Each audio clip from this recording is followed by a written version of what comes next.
నమస్తే. నిన్న ఖమ్మంలో జరిగిన బీఆర్ఎస్ నాయకుల దాడిపైన కావచ్చు, లేదా బీఆర్ఎస్ మాజీ మంత్రుల పైన దాడిపై కావచ్చు, మాట్లాడదాం. మనతో పాటు మాట్లాడానికి ఆర్ఎస్ ప్రవీణ్ కుమార్ గారు ఉన్నారు. సార్ నమస్తే. సార్ నమస్తే సార్, ఏ విధంగా చూస్తారు సార్ నిన్న ఖమ్మంలో బీఆర్ఎస్ పార్టీకి సంబంధించిన మాజీ మంత్రులు అందరూ అటు ప్రజలని పరామర్శించడానికి వెళ్ళినప్పుడు మీ పైన దాడిని ఏ విధంగా చూస్తారు? పిరికిపంద చర్య, కేవలం పిరికిపందలు మాత్రం చేసే పని అండి, అంతమించి ఇంకోటి కాదు. అంటే ఇది కావాలని వాంటెడ్ లా చేసిన అంటే బీఆర్ఎస్ కాంగ్రెస్ పార్టీకి ఈ తెలంగాణను పరిపాలించే సత్తా లేదన్న విషయం ప్రజలకు తెలిసిపోయింది కాబట్టి అక్కసుతోని ఏం చేయాలనో దిక్కు తోచక కాంగ్రెస్ పార్టీ బీఆర్ఎస్ పార్టీ నాయకుల మీద దాడులు చేసింది. ఇంకోటి సార్, ఇదే రాష్ట్రంలో తెలంగాణ రాష్ట్రంలో గురుకులం పరిస్థితి చూసిన ప్రస్తుతం ఎక్కడ చూసినా సరే విద్యార్థులు రోడ్డు పైన కావచ్చు ఫుడ్ పాయిజన్ అయి చనిపోవడం కావచ్చు, మళ్ళీ గురుకుల హాస్టల్లో పాములు వచ్చి కలిసి చనిపోయిన పరిస్థితి. అంటే మీరు గతంలో గురుకులానికి సెక్రటరీ ఉన్నారు కాబట్టి సో ఏ విధంగా చూస్తారు సార్ ఈ ఇన్సిడెంట్స్? ఏ విధంగా చూస్తాం, తెలంగాణలో రేవంత్ రెడ్డి ఈ గురుకులాల్లో చదివే పేద విద్యార్థులందరూ మళ్ళీ పశువుల కాపర్లుగా, గొర్రెల కాపర్లుగా, బర్రెల కాపర్లుగా, రాళ్ళు మోసే కూలీలుగా, ఇళ్లలో పనిచేసే మహిళలుగా చూడాలని అనుకుంటున్నాడు. ఆ పెత్తందారి స్వభావం అట్లనే ఉంటుంది. పెత్తందారులు అధికార పీఠం మీద కూర్చున్నప్పుడు అట్లనే ఆలోచిస్తారు. ప్రజల మీద ప్రేమ ఎందుకు ఉంటుంది వాళ్ళకు? ప్రతి ఒక్కరైనా వాళ్ళు చదువుకున్న వాళ్ళని చదువుకున్న కూలీలాగానే ఉండాలనుకుంటారు, కాలు కింద చెప్పులాగా ఉండాలనుకుంటున్నారు. కాబట్టి ఈ పరిస్థితి వచ్చింది. అందుకొరకు గురుకులాలు మూతపడే పరిస్థితి వచ్చింది. లేకపోతే నిన్న దాదాపు 2000 మందిని తీసేసిండు. 200 కాదు, 2000 మందిని తీసేసిండు. ఇంకోటి సార్, ఇదే గురుకులం సంబంధించి సో గురుకులాల్లో చదువుతున్న విద్యార్థులు పేరెంట్స్ వాళ్ళ పట్ల కొంచెం దూరం పెరుగుతుంది కాబట్టి సెమీ రెసిడెన్షియల్ పాఠశాలలో కావచ్చు, అమ్మ ఆదర్శ పాఠశాల అంటే వీటిని జరిపి అవి తీసుకొస్తామని చెప్పేసి ప్రభుత్వం ఆలోచిస్తుంది. సో దీనిపైన ఏమంటారు?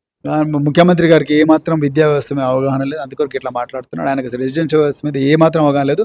మొట్టమొదటి ఆయన రెసిడెన్షియల్ పాఠశాలలో విద్యార్థిగా మారుతాను ఇవన్నీ వస్తాయి.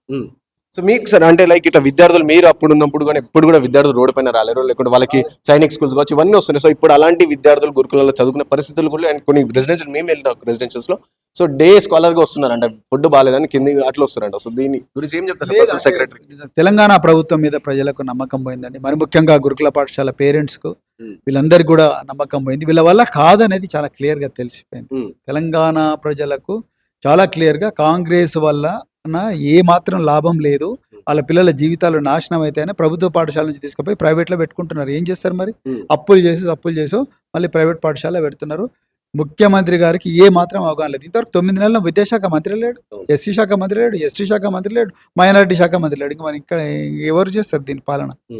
అధికారులు ఇష్టరాజ్యంగా వ్యవహరిస్తున్నారు. మరోవైపు హైడ్రా గురించి ఏం చెప్తారు? హైడ్రా చూసుకుని మన ఎన్ కన్వెన్షన్ కూల్ చేయడం జరిగింది. సో దాని తర్వాత చాలా వరకు నోటీసులు ఇచ్చింది. అంటే బస్తీలలో బస్తీ వాసులకు నోటీస్ ఇచ్చింది. వాళ్ళకి అడుగుతానేమో 40 సంవత్సరం ఇక్కడనే ఉంటున్నాం మేము అని బస్తీ వాసులు అంటారు. సో మీరు ఎలా చూస్తారు? మరి 40 సంవత్సరం అంటే వాళ్ళకు ఆల్టర్నేటివ్ అకామిడేషన్ చూపించిన తర్వాతనే గోల పెట్టాలి. మరి 40 సంవత్సరాలు ఏం చేసిండ్రు అధికారులు?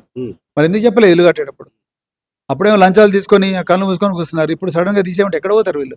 అర్జెంట్ గా మాకు వేరే ల్యాండ్ చూపించండి, వాళ్ళకి ఇల్లు కట్టివ్వండి. ఆ డబ్బు ఆ రోజు 10 రూపాయలు అయితే ఈ రోజు ఆ 10 రూపాయలు 100 రూపాయలు, 100 రూపాయలతో ఇల్లు కట్టించి అప్పుడు వాళ్ళని అలా కూర్చోబెట్టి అప్పుడు ఇల్లు కొట్టండి. ఏమన్నా సో ఇది రేవంత్ రెడ్డి వాళ్ళ అన్నగారి ఇంటి పైన కూడా నోటీసులు ఇచ్చారు. సో వాటిపైన ఎలాంటి యాక్షన్ కూడా లేదు. వాళ్ళకి టైం ఇచ్చారు కానీ బస్తీ వాసులకు 15 రోజులే టైం ఇచ్చారు అని చెప్పేసి అంటారు సార్. అదే చెప్తున్నా నేను. హైడ్రా అనేది కోబ్రా, ముందు హైడ్రా వెనక నుంచి కోబ్రాతో డబ్బులు కలెక్ట్ చేసుకుంటారు, హైడ్రాతో ఇల్లు కొడతారు అంతే. సో విన్నారు కదా ఆర్ఎస్ ప్రవీణ్ కుమార్ గారు చెప్తున్న పరిస్థితి. సో హైడ్రా అనేది ఏదైతుందో అది పెద్ద కోబ్రా. సో కేవలం ప్రజలను ఇబ్బంది పెట్టడానికి తీసుకొచ్చారని చెప్పి చెప్తారు. అండ్ ఇంకోటి గురుకులాలకు సంబంధించి ఏదైతుందో సో అది ప్రభుత్వానికి చేతగానితనం అనేది కనిపిస్తా ఉంది. సో ప్రభుత్వం కంప్లీట్ గా ఫెయిల్ అయిపోయిందని చెప్పి ఆర్ఎస్ ప్రవీణ్ కుమార్ గారు చెప్తున్న పరిస్థితి. వీడియో సాయితో Rana Pratap reporting for YND from Hyderabad.